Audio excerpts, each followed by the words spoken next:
we like to teach how we want you to wrestle. Okay? You have a mindset, absolutely, a philosophy. How we want you to wrestle. Okay?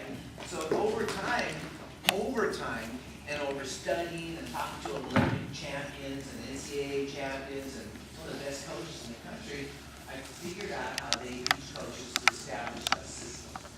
And with a system of wrestling, you kind of establish with your wrestlers how you want them to wrestle. And I keep saying that to you guys because it's important that you understand that. Okay? Some of the things that we don't like to do, just flailing in there and going for a head and arm. I mean, some guys love the head and arm. The head and arm's a great move. A lot of guys win with their head and arm. Hi, Curtis. Hi, Sean. A lot of guys win with their head and arm. A lot of guys speaking, right? Yeah. So you can either live or die with the big move. You know what I mean?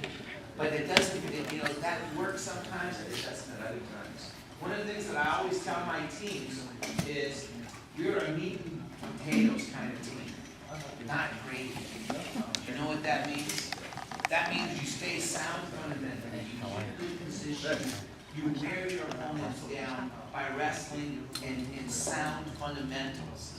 Not by going for the big moves and the big win, because that'll work for you once, maybe twice. But once they figure it out, then you lose.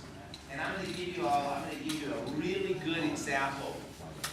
When one of my wrestlers, Hunter Collins, was a freshman in high school, he was way overmatched against another guy from our CCS named Montanez. Remember Montanez? He had a great move, didn't he? You remember his move? He would overhook and lock you up, and then he would take you backwards for a lateral drop. And he pinned 80% of his opponents with that one move. Well, we figured out a strategy to take that move away from him and force him to just wrestle. And without the big move, he struggled. And we were able to beat him. So you don't want to live or die on one move here or one move there. You want to be sound fundamentally across the board. So what I'm going to try to do is start teaching you guys some of the rules that I like to instill into my wrestlers in order to stay sound and fundamental. Okay? If you stay fundamental, you stay sound in your positioning, you're always in matches. Okay? I'll give you an example. When you're in your wrestling stance and you move forward and backwards, you see how I'm moving my feet right now? If I'm walking forward and backwards, that's not fundamentally sound movement on a wrestling match. So when you're in your wrestling stance, you don't move like this, right? Right? You move in a staggered stance. See how I'm moving my feet? You move forward and backwards. You also turn off of your front foot. You see it? And you turn back off of that front foot. So you always maintain a good stance, no matter how you move, forward, backwards, left and right, or circle. And by maintaining a good stance, while you're going through all of these movements, it helps you to be in position to attack, and it helps you to be in position to counter. Okay? So you don't get caught off balance. You don't get caught in between steps. You don't get caught out of position. So if I'm in my stance here, and the first thing I want to do is make sure that I'm not too low and I'm not too tall. Right? So we have a method of checking our stance to make sure that we're at an optimum height. Okay? So what we like to do is when you're in your stagger stance or when you're in your square stance, you see the difference? Here's my square stance, and there's my stagger stance. A lot of guys that do stagger stance with that back foot kind of turn sideways like that. You see my back foot? Kind of like that. You see that? Hey, that's not a position that I like. That's not a stance that I like. And part of the reasoning is, if you look at me and I'm going to wrestle you, if I get in my stance and I stand like this, look how much of me you see. And look how much of me that you have an opportunity to attack. Singles, doubles, firemen's, high C's, it's all right here, right? But if I show you my stance, if you're going to wrestle me, and I shake your hand, and I get down here in my stance, now what do you see? You don't see much, right? You see maybe one leg, and by the way, that's what this is here for, to defend that leg. So now I'm going to move around, and I'm only going to give you a limited target. You see? Instead of an open target, which allows more and more of you to be scored on. Okay? So let's go through that first fundamental.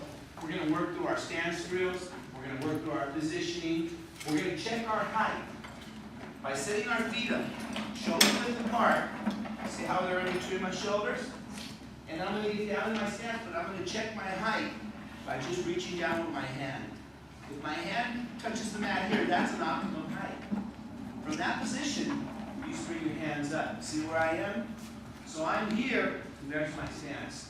And I can move forward, I can move backwards, I can circle, and I can circle. All in that position. Now I'll check my stance, and my head has not moved from that position. When I walk forward and backwards, I want to keep my head level. If my head is going up and down as I move, that's lazy. That's me allowing my legs to rest. You guys know what I'm saying, right?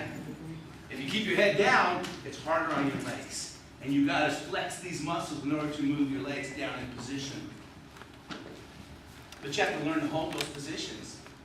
So we have to do these drills every day, which build up your muscles in those functional positions, to allow you to be down in that stance and be as comfortable as you are walking around upright every day.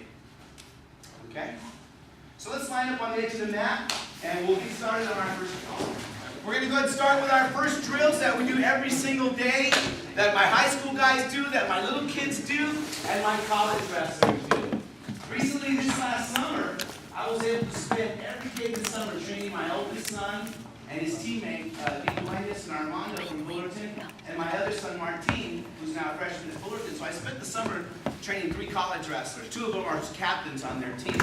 And I had a world champion in with them twice a week from San Francisco. He was a Mongolian world champion. He'd work out with them twice a week. At the same time, I had my friend Marco Sanchez, who's a NCAA champion and an Olympian, in our room twice a week. And I had Eric Guerrero down twice over the summer. So I've had, 6 world champions in that room teaching me the things that I'm going to be showing you guys. So just relax and enjoy yourself. First things first, we'll just go right to our duck walk just to get our legs warm. Okay, number 1, so raise your hand.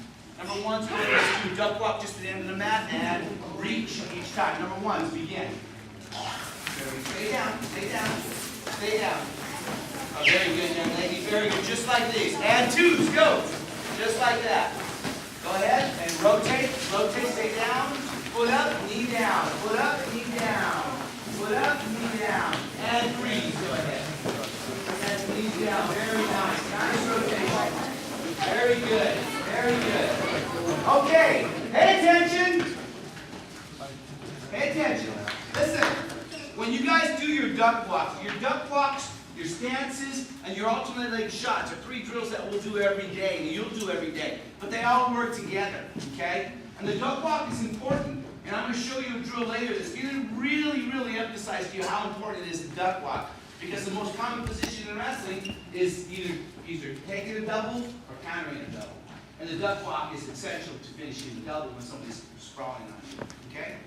So on the duck walk, you start down on both knees, and you bring one foot up, and then you rotate forward over that knee. And you really extend. But notice my body's upright and my back leg is trailing.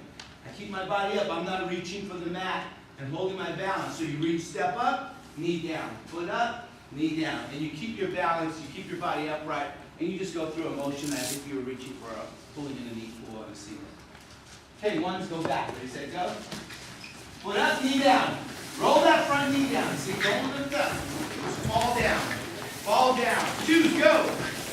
Don't lift that front knee. Fall down on it. 3s, go.